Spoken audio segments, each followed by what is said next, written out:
Hola, ¿cómo están? Otra semana más con esta modalidad de clases o de tratar o de videos, básicamente. Espero que de verdad estén entendiendo a todos y cada uno de los videos, que hayan quedado claro la mayoría de ellos, o si no es que todos, espero que es lo que más deseo. Recuerden que todavía nos queda este mesecito de cuarentena. No sabemos si el 1 de junio iniciamos con el sistema presencial. La verdad es que no sabemos todavía. Las indicaciones es que sí que se regresan a partir del 1 de junio a clases hasta este momento, dependiendo de cómo esté la situación, que esperamos que se solucione antes de esta fecha. Y si no, pues yo creo que seguiremos de la misma manera. Bueno, después, siguiente aviso parroquial. El hecho de que la semana anterior me trabajaron menos alumnos que las semanas anteriores. Y eso que la semana anterior dejé muy pocas tareas y lo único que tenían que hacer era su apunte. Y la semana anterior a la que pasó, dejé más trabajos y la mayoría de ellos cumplían. Entonces yo creo que trabajan cuando hay más trabajo, ¿no? Que cuando no hay casi nada. Bueno, entonces, como ya también comenté en los anuncios, en las publicaciones, no voy a ya decir quién me faltó de hacer trabajo. Depende de ustedes si quieren trabajar o no quieren trabajar.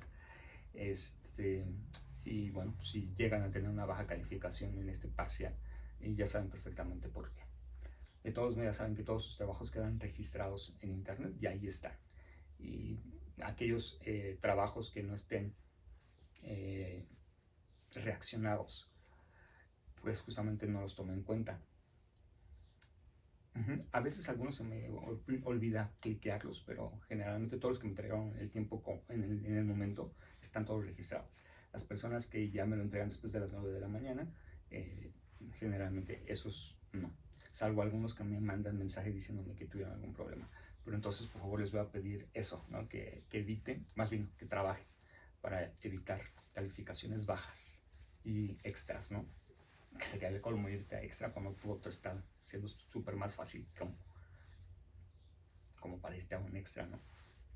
Entonces, pues sí, recuerden que ahorita lo están teniendo fácil, básicamente pues está trabajando con sus trabajos. Entonces, si ustedes entregan sus trabajos y no regresamos al sistema presencial, pues ya casi tienen el 10 en este parcial.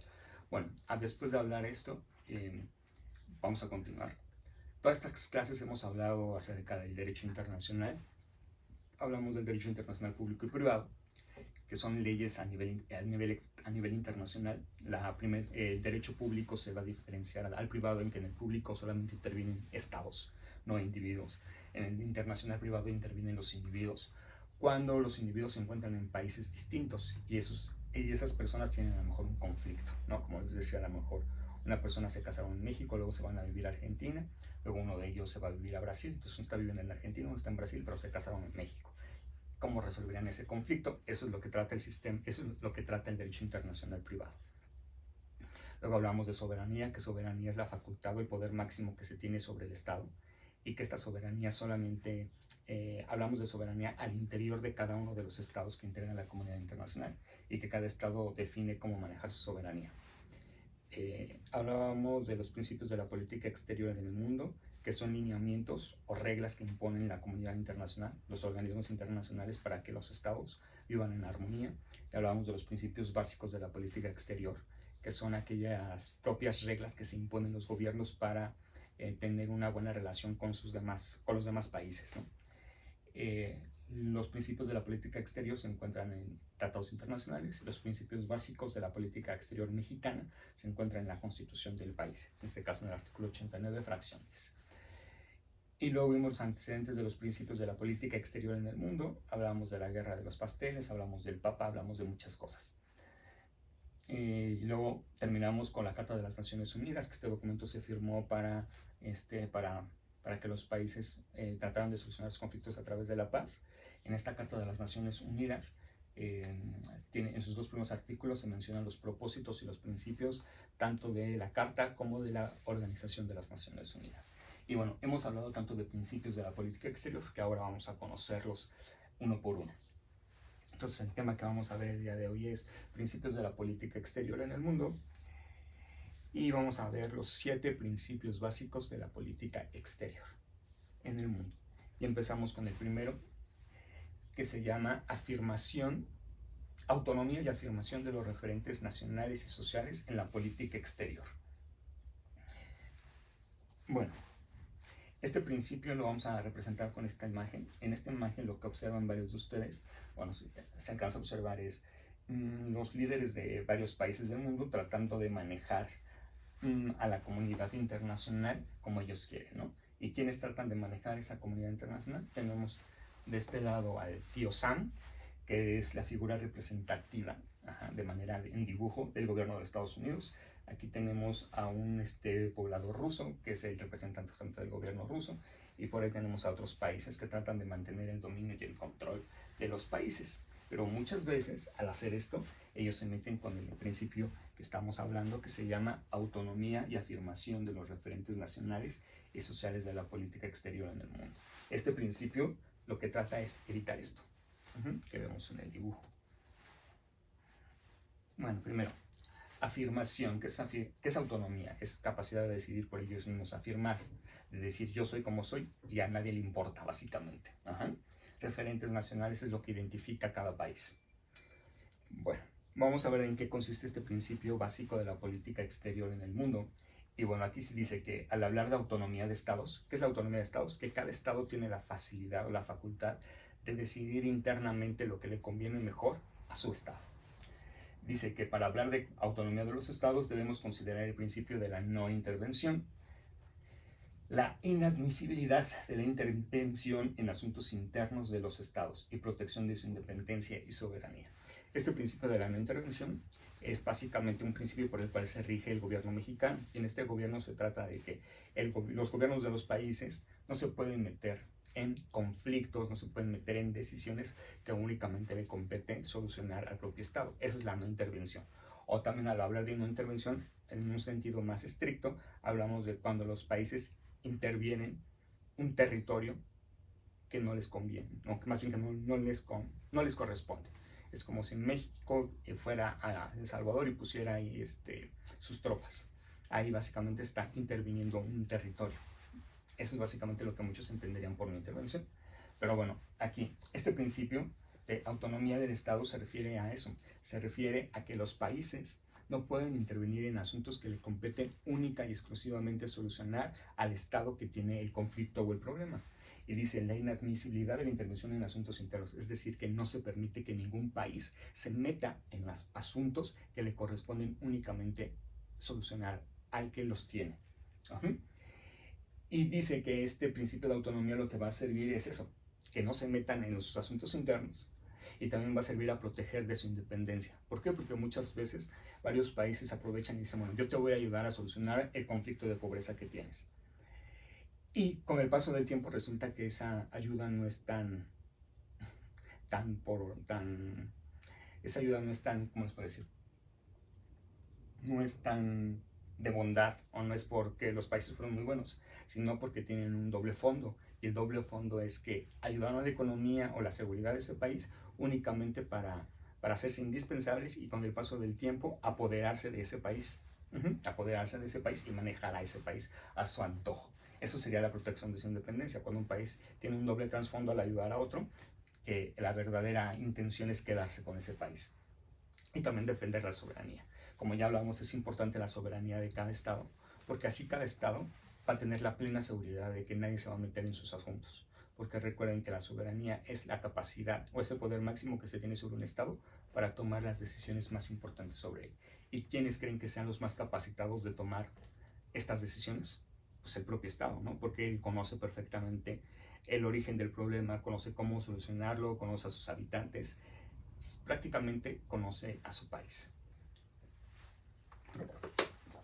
Es como una mamá conoce a su hijo y sabe cómo ayudarlo, ¿no? Y no puede venir otra mamá a tratar de ayudar a ese hijo que no es suyo.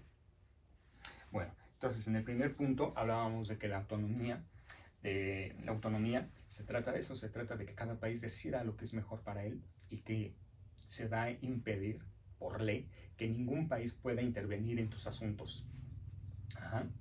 ¿Y de qué va a servir que ningún país pueda intervenir en los asuntos de otro? Pues para proteger su independencia de los países y también la soberanía.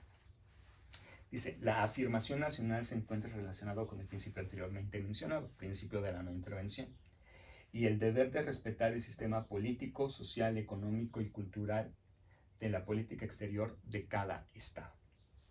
Bueno, aquí. La no intervención lo que va a facilitar es que cada país va a ser respetado en cuanto a su sistema político. Por ejemplo, si un país tiene democracia, si un país tiene autocracia, si un país tiene monarquía, y esta forma de gobierno la tiene porque así la quiere el Estado, porque le conviene a ese Estado, entonces este principio que estamos hablando va a evitar que venga otro país a tratarte de imponer una forma de gobierno diferente a la tuya y decirte, ¿sabes qué? Es que yo creo que la monarquía no está bien porque atenta contra esto, esto, esto. Pero ese país está hablando por la experiencia que él ha tenido en su propio país. No puede hablar acerca de la experiencia que está teniendo ese país, porque a lo mejor para el país que tiene la monarquía le ha funcionado prácticamente súper bien durante todo el tiempo. Entonces a eso se refiere este principio, que no se puede intervenir en este tipo de asuntos políticos de un país, y tampoco en el punto de vista social, de decirle a un país cómo solucionar el conflicto a lo mejor de la inseguridad, y de decirle, por ejemplo, a Estados Unidos, ¿quieres acabar con la inseguridad? Te voy a mandar policías. ¿Por qué? Porque si Estados Unidos le mandara policías a México, se estaría violando el principio de la autonomía y afirmación de los referentes nacionales. ¿Por qué? Porque al único que le compete resolver ese problema es a México, como ya se los he explicado en otras clases. Si la inseguridad se ve afectada, bueno, si la inseguridad avanza y afecta a Estados Unidos, ahora sí, Estados Unidos va a poder tratar de solucionar el conflicto, pero no en México, sino en su país. Ajá. Y a lo mejor le va a dar una que otra consejo a México para solucionar ese problema, pero no se va a meter como tal. Económico, era lo que les decía muchas veces, como hablábamos en el neoliberalismo, que los países como Estados Unidos aprovechan de un país en crisis económica para llevar a sus empresas a hacerse indispensable, y una vez que es indispensable decir ya me voy, y de esta manera los países digan, ¿cómo que te vas? Y mi economía, si te vas, se va a derrumbar. Entonces, ¿qué hacen los países? Aceptan todo lo que Estados Unidos les diga. Entonces, justamente con este principio se trata de evitar eso, de que los países aprovechen, los ricos aprovechen de los pobres de esta manera. Entonces, aquí cada país internamente va a manejar su economía como mejor le parezca. Cultural, cultural. Aquí básicamente estamos hablando de globalización. Aquí de decidir cómo quieren manejar su cultura, qué quieren conservar de su cultura, etc. Bueno, dice, estos estados deben considerar su particularidad, es decir, saber que cada estado es diferente, que no todos los estados funcionan de la misma manera, como ya les decía, que a algunos les funciona otra cosa, a otros otro, y respetar eso, ¿no? Respetar la manera en cómo llevan sus problemas o cómo llevan su economía, cómo llevan su política. Eso es respetar esa singularidad. Así como su situación geográfica y temporal. Aquí, ¿por qué hablamos de una situación geográfica? Bueno, porque muchos países, por la condición geográfica o por el espacio geográfico, por la situación geográfica en donde están ellos, a veces es muy difícil mejorar su economía. Por ejemplo, si un país le toca un territorio muy árido donde solamente hay desiertos, ¿cómo va a poder fomentar la agricultura o la alimentación de su gente? Generalmente se va a morir, como en el caso de África. Ajá, entonces, en este caso, básicamente lo que se trata es de tomar en cuenta estos aspectos para brindarle una ayuda a este Estado. Y bueno, este principio de la política exterior lo que va a motivar es la participación de la sociedad civil para sus negociaciones bilaterales o multilaterales. ¿Qué quiere decir esto? Como les decía, por ejemplo, si un país africano, como sabemos, todo su territorio es un desierto, entonces aquí lo que va a hacer sus civiles van a decir, bueno, todo nuestro territorio es un desierto, entonces vamos a unirnos con otro país que tenga una tierra árida para que ellos nos vendan productos agrícolas más baratos, y entonces a lo mejor van a ofrecer estos productos, son 5 países, y el país, sus ciudadanos, los civiles van a decidir con qué país asociarse para que les brinde estos servicios. A esto se refiere el principio de la intervención, que la única manera, aquí podríamos interpretar así, que la única manera en cómo los países pueden intervenir en los asuntos políticos, en los asuntos internos, es únicamente cuando el Estado que está sufriendo el conflicto o el problema pida ayuda a otro Estado. Y de esta manera ya no se estaría violando este principio. Entonces, solamente este principio de la no intervención o de la autonomía de afirmación de los referentes nacionales se puede romper cuando el país que tiene el conflicto solicite ayuda a otro.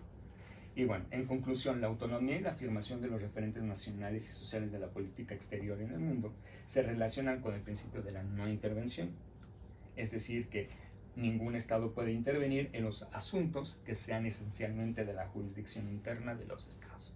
Básicamente, y para terminar con este principio, estamos hablando que el principio, este último principio, habla de que ningún país puede meterse en los asuntos económicos, políticos, sociales y culturales de un país. Y que el único que puede resolver los problemas que suceden en su país es el propio país y que nadie puede intervenir para solucionar esos conflictos. Salvo, como ya lo dijimos, cuando el Estado solicite la ayuda de otro. Eso es este principio. El principio de la autonomía y afirmación. Que los países no se pueden meter en asuntos internos de otros países. Y también estamos hablando no solamente de asuntos, sino estamos hablando de la soberanía. Aquí este principio de autonomía y afirmación de los referentes nacionales es que, por ejemplo, cada país debe de respetar la soberanía del otro. Entonces, si en un momento Estados Unidos quisiera pasar sus aviones para atacar Irán, tendría que pedirle permiso a cada uno de los países por los que pase para poder volar sobre su espacio aéreo. Si no lo hiciera, ¿qué estaría haciendo? Estaría violando este principio de la autonomía y afirmación, porque estaría interviniendo un país. O por ejemplo, si de pronto una persona comete un delito en la frontera en Estados Unidos y de pronto se echa a correr y cruza corriendo la frontera mexicana y de pronto vienen los policías gringos a querer detenerlo, y resulta que estos policías corriendo también pasan la frontera y lo detienen en una ciudad mexicana. Ahí se estaría violando el principio de la autonomía y afirmación de los referentes. ¿Por qué? Porque esa policía, la policía de los Estados Unidos, no puede detener a nadie en territorio mexicano. Tendría que pedir un permiso a las autoridades mexicanas para realizar la detención. ¿Y quiénes tendrían que realizar la detención? Pues los policías mexicanos o una organización internacional como el Interpol, un agente del Interpol. Entonces, esto es, también hablamos del principio, cuando se viola un principio de la autonomía y afirmación. Entonces, se viola este principio cuando se invade un territorio que no es el tuyo, cuando la policía realiza una acción dentro de un estado que no le corresponde.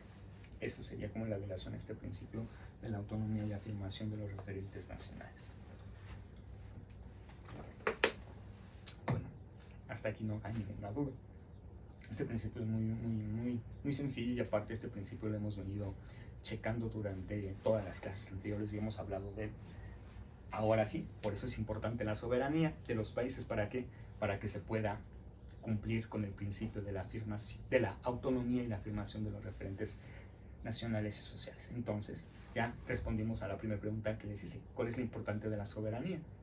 Pues la importancia de la soberanía es que se pueda cumplir el principio de la autonomía y afirmación de los referentes nacionales.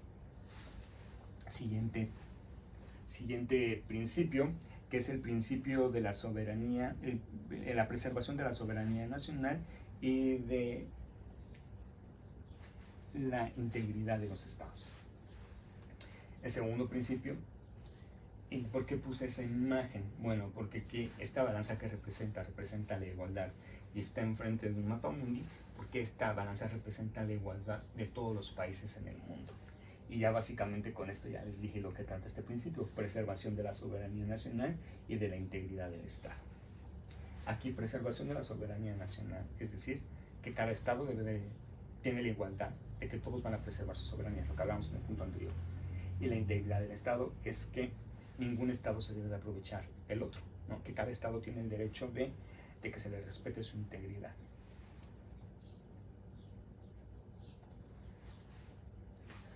Bueno, preservación de la soberanía nacional y de la integridad del Estado.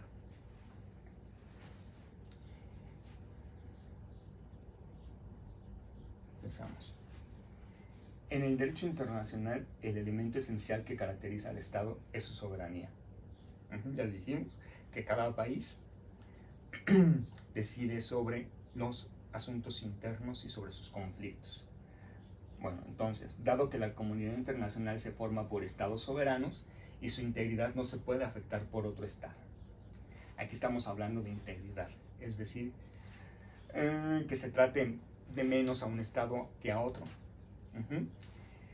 Bueno, dice, No se puede afectar por otro Estado al obligarlo a cumplir con ciertas condiciones que lo pongan en desventaja con él, a obtener un beneficio unilateral al celebrar tratados internacionales, siempre y cuando no exista subordinación legal a otro Estado. A eso también se le conoce como igualdad soberana. ¿Qué quiere decir este primer punto de la diapositiva? Bueno, quiere decir que ningún Estado se puede aprovechar de otro, ya sea por su economía, por su política, por su religión. ¿Por qué? Porque todos los países son iguales. Así como nosotros como individuos, todos tenemos los mismos derechos y las mismas obligaciones, los estados, los países, todos a nivel internacional tienen los mismos derechos y las mismas obligaciones. ¿Qué quiere decir esto? Que ninguno es más que otro, que todos tienen la misma condición de igualdad.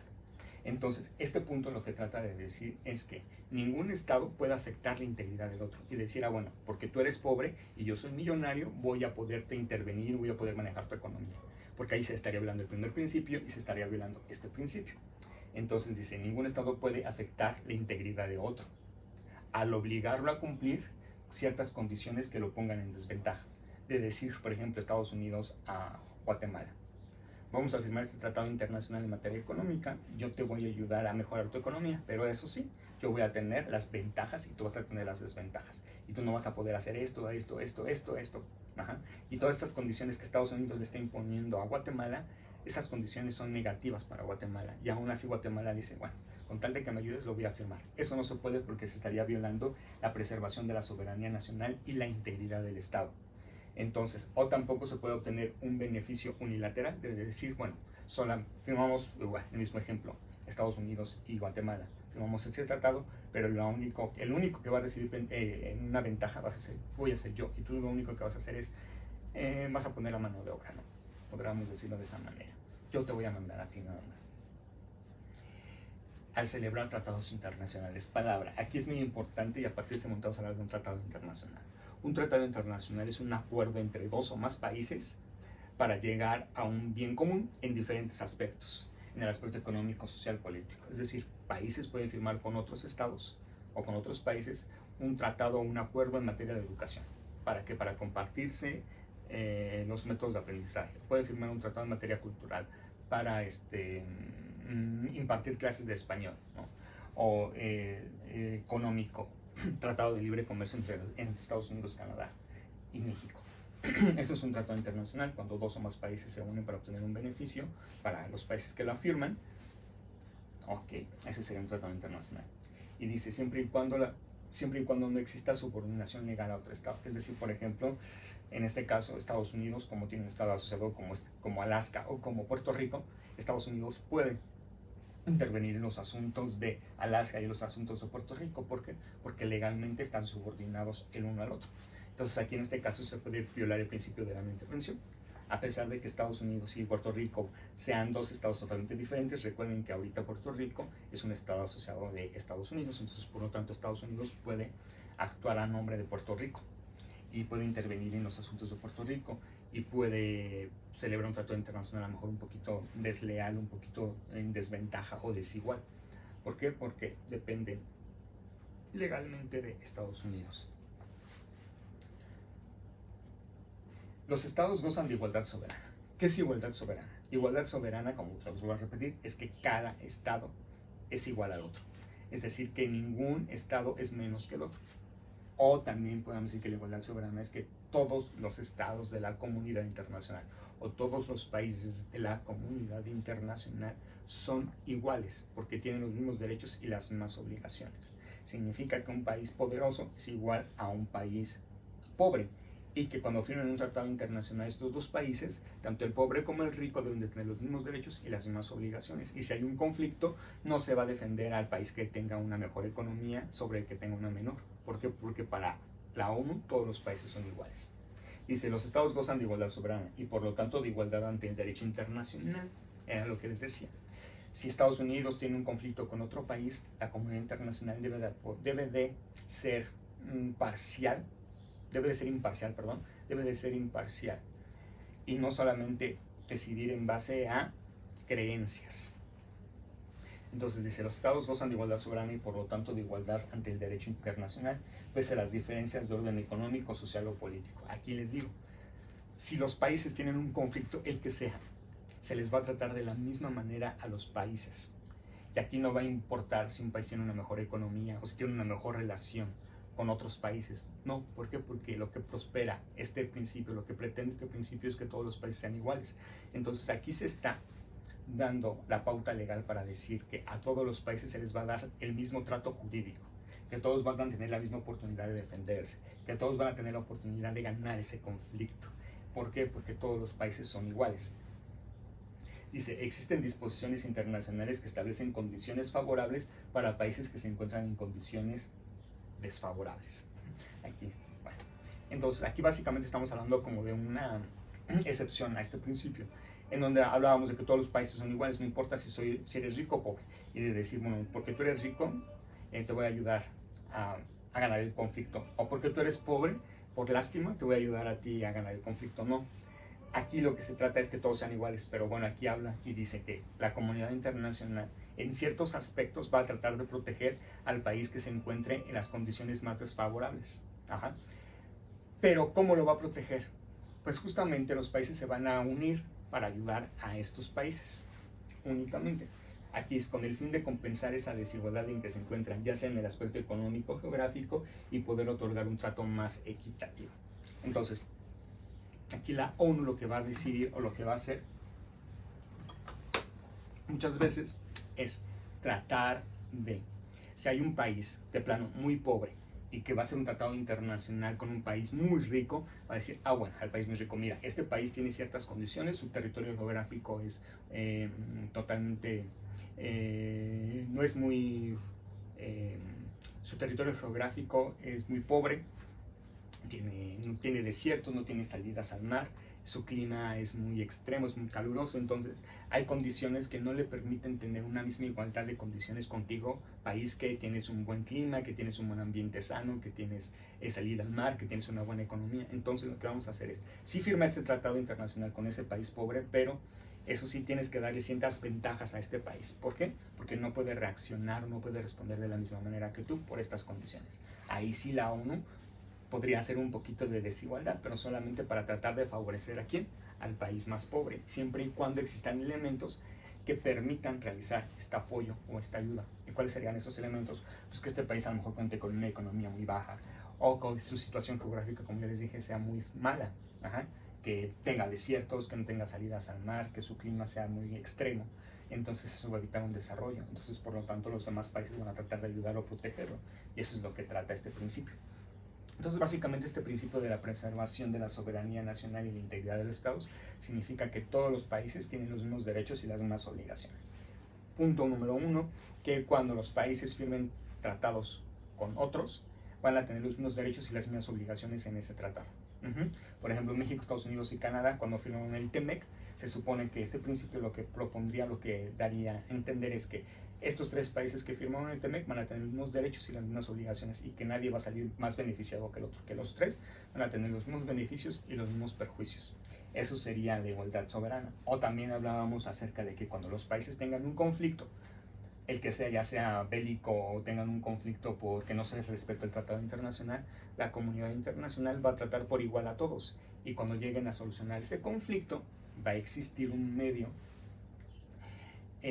más bien, y cuando quieran solucionar ese conflicto que haya ocasionado este problema, la comunidad internacional les va a asegurar a esos países que se les va a tratar igual, sin importar su condición económica, política y social. Bueno, este es el principio de la preservación de la soberanía nacional y de la integridad del Estado. Bueno, estos dos principios son muy importantes. ¿Por qué? Porque básicamente estos dos lo que van a tratar de hacer es que los países no lleguen a conflictos más fuertes o más difíciles de solucionar.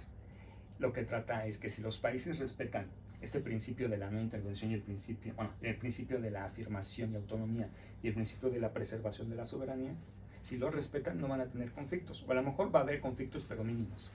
Y entonces si existe un conflicto por algún problema de intervención o por un problema de desigualdad soberana, ¿qué es lo que va a hacer?